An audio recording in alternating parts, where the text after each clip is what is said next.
നമ്മൾ ശരിക്കും ഈ ഗോൾഡൻ പീരീഡിൻ്റെ പ്രസക്തി എല്ലാവരും മനസ്സിലാക്കേണ്ട ആവശ്യമുണ്ട്. അത് നമ്മൾ സ്ട്രോക്കിനെ വെച്ചിട്ട് നമ്മൾ പറയുകയാണെന്നുണ്ടെങ്കിൽ ശരിക്കും ഒരു സ്ട്രോക്ക് ബാധിച്ചു, ഫസ്റ്റ് നമുക്ക് ആ സ്റ്റേജിനെ 3ആയിട്ട് തിരിക്കാം.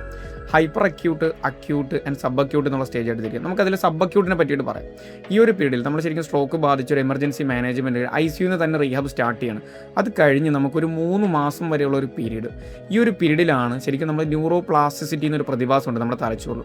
ദാറ്റ് മീൻസ് എത്ര ഫാസ്റ്റായിട്ട് റീവയറിങ് നടക്കുകയാണ്. നമുക്ക് നഷ്ടപ്പെട്ടു പോയ കഴിവുകൾ, നമ്മുടെ ബ്രെയിനിൽ ഒരുപാട് ഡാമേജ് ഉണ്ടായിരുന്നു, അതിനെ റീവയറിങ് പോസിബിൾ ആക്കുന്ന ടൈമാണ് ഈ ഒരു ടൈം. അപ്പോൾ അതിന് ന്യൂറോ പ്ലാസ്റ്റിസിറ്റി, അപ്പോൾ ഏറ്റവും പീക്ക് ലെവലിൽ ന്യൂറോ പ്ലാസ്റ്റിസിറ്റി നമുക്ക് കിട്ടുന്ന ഒരു ടൈം പീരീഡാണ് ഈ പറയുന്ന ഒരു 3 months എന്ന് പറയുന്നത്.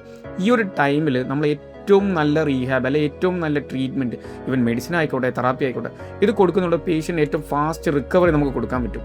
അതേസമയം നമ്മൾ ഈ ഒരു 3 months കഴിഞ്ഞ് പിന്നെ 6 മാസമായി, 1 വർഷമായി, വർഷങ്ങൾ കഴിയുന്നതനുസരിച്ച് ഈ റിക്കവറിയുടെ ചാൻസ് കുറഞ്ഞുകൊണ്ടിരിക്കുകയാണ്. ചിലപ്പോൾ ഒരു 1 year കഴിയുമ്പോൾ ബോഡി ഓട്ടോമാറ്റിക് നമ്മൾ ഇതോട്ട് അഡാപ്റ്റ് ആയി പോകും. ഫോർ എക്സാമ്പിൾ അവരെ ഒരു പെർമനൻറ്റ് ഡിസബിലിറ്റിയിലോട്ടോ അല്ലെങ്കിൽ ഒരു മെയിൻ്റനൻസ് മോഡിലോട്ടോ നമ്മുടെ ബോഡി പോവുകയാണ്. അപ്പോൾ പിന്നെ ഈ റിക്കവറിക്ക് നമുക്ക് വലിയൊരു ഒരു സാധ്യത പറയാൻ പറ്റില്ല.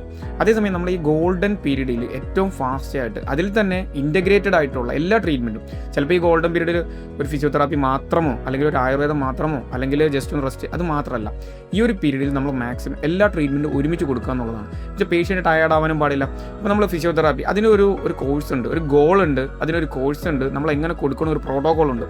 എല്ലാം കൂടി കൊടുക്കുക എന്നുള്ള രീതിയിലല്ല, പേഷ്യൻറ്റിൻ്റെ കപ്പാസിറ്റി അനുസരിച്ചിട്ട് അതിന് ആവശ്യമായിട്ടുള്ള സെഷൻസ്, ഇപ്പോൾ ഫിസിയോതെറാപ്പി സെഷൻസ്, ആയുർവേദിക് സെഷൻസ്, ചിലപ്പം OT ഉണ്ട്, ഓക്യുപേഷൻ തെറാപ്പി ഉണ്ടാവും, സ്പീച്ച് ഉണ്ടാവും, പിന്നെ റോബോട്ടിക്സും മറ്റ് ബാലൻസ് ട്രെയിനിങ്ങും, ഇവയെല്ലാം കൊടുത്തുകൊണ്ട് ആ പേഷ്യൻറ്റിൻ്റെ ആ ഒരു പീരീഡ് മാക്സിമം യൂട്ടിലൈസ് ചെയ്തുകൊണ്ട് അവരെ പഴയ കാലത്തിലേക്ക് തിരിച്ചു കൊണ്ടുവരിക എന്നുള്ളതാണ് ശരിക്കും ഈ ഒരു പീരീഡിൽ നമ്മൾ ചെയ്യേണ്ട ഒരു കാര്യം.